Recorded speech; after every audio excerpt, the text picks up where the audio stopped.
नमस्कार, आप देख रहे हैं आर हिंदुस्तान न्यूज। आनंद सक्सेना के साथ उत्तर प्रदेश के रायबरेली से जिला संवाददाता अंशु श्रीवास्तव की रिपोर्ट।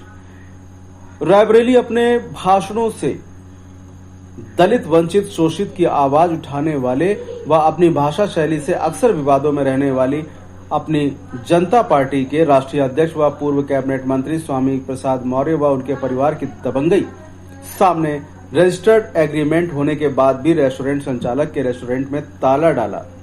पीड़ित रेस्टोरेंट संचालक ने पूर्व कैबिनेट मंत्री व उनके परिवार पर गंभीर आरोप लगाते हुए जिलाधिकारी से न्याय की गुहार लगाई है।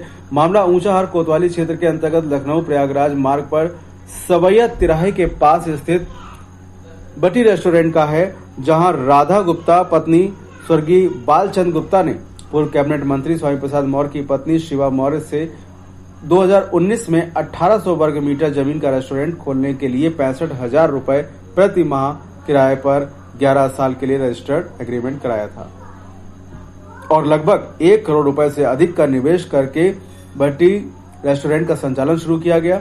लेकिन समय के साथ पूर्व कैबिनेट मंत्री के परिवार के नियत में खोट आ गया और उन्होंने किराए में बढ़ोतरी का लगातार दबाव बनाते हुए रेस्टोरेंट संचालक को धमकी देना शुरू कर दिया और एक दिन पूरे रेस्टोरेंट में ताला डालते हुए रेस्टोरेंट संचालक की वजह को वहां से जान से मारने की धमकी देते हुए भगा दिया। तब से रेस्टोरेंट संचालक दर दर की ठोकरें खाने को मजबूर है। रेस्टोरेंट संचालक ने पूर्व कैबिनेट मंत्री स्वामी प्रसाद मौर्य और उनके परिवार पर गंभीर आरोप लगाते हुए जिलाधिकारी को शिकायती पत्र देकर कड़ी कार्रवाई करने की मांग करते हुए न्याय की गुहार लगाई है। फिलहाल आप सुरक्षित रहिए, जुड़े रहिए आर हिंदुस्तान से। नमस्कार। क्या नाम है आपका? शशांक गुप्ता। कहाँ रहते हैं आप? RDA colony, Indira Nagar, Raebareli. आपके रेस्टोरेंट है जी। किस नाम से? बटी रेस्टोरेंट के नाम से। कहाँ पर है? एक यहाँ रायबरेली में है, एक ऊंचाहार में। आपने पूर्व कैबिनेट मंत्री स्वामी प्रसाद मौर्य और उनके परिवार पर गंभीर आरोप लगाकर जिलाधिकारी को शिकायती पत्र सौंपा है जी। क्या है पूरा मामला?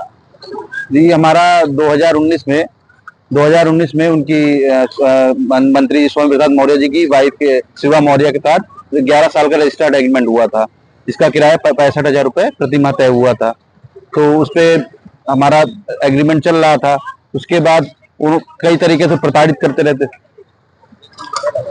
समथिंग हमने उसको मतलब उसके साज सज्जा में, डेकोरेशन में, इंटीरियर में 1 करोड़ लगभग लगा के उसको संचालन चालू किया।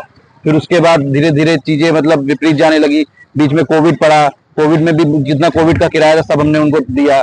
बाद में मतलब धमकाने वाला और डराने वाला मामला रहता था। चुनाव, विधायकी चुनाव आया, उनके लड़के चुनाव की तैयारी के लिए समथिंग उनके जितने लोग रहते थे हमारे यहाँ खाना पीना खाते थे, तो उसका भी 5.5-6 लाख रुपए बिल बाकी आज तक नहीं दे हुआ उनका।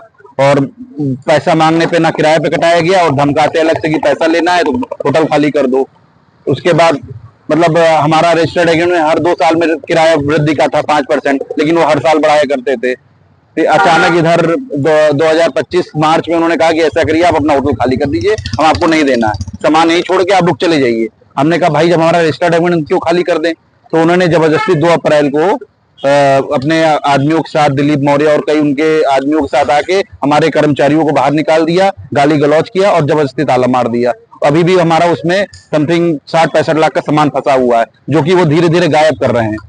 इसकी संबंधित सूचना हमने थाने पर दी, लेकिन अभी तक कोई कार्रवाई नहीं हुई है। जिलाधिकारी से क्या आश्वासन मिला है आपको? जिलाधिकारी ने कहा है कि जब तक अभी मतलब मामला सॉल्व नहीं होता है तब तक आपका यथास्थिति बनाए रखेगी, ना मतलब सामान कहीं जाएगा और हम जल्दी इसका निवारण करते हैं। पूर्व कैबिनेट मंत्री अक्सर दलित, शोषित, वंचित की बात करते हैं, लेकिन जिस तरह की घटनाक्रम आपके साथ घटा है, तो इस बार क्या संदेश है, क्या मांग है आपकी? अब बात तो करते हैं मतलब शोषण की, खुद ही शोषण कर रहे हैं, इसके लिए क्या किया जाए? संविधान बचाने की बात करते हैं, जबकि एग्रीमेंट हमारा रजिस्टर्ड एग्रीमेंट, उसके विरुद्ध जाके खुद एग्रीमेंट तोड़ रहे हैं। तो उसके क्या मांग है आपकी? मांग यही है कि भाई हमारा सामान हमें अब आपके परिसर में अपना रेस्टोरेंट चलाना नहीं है, आप हमारा सामान हमें वापस कर दे, बस हमारा यही डिमांड है।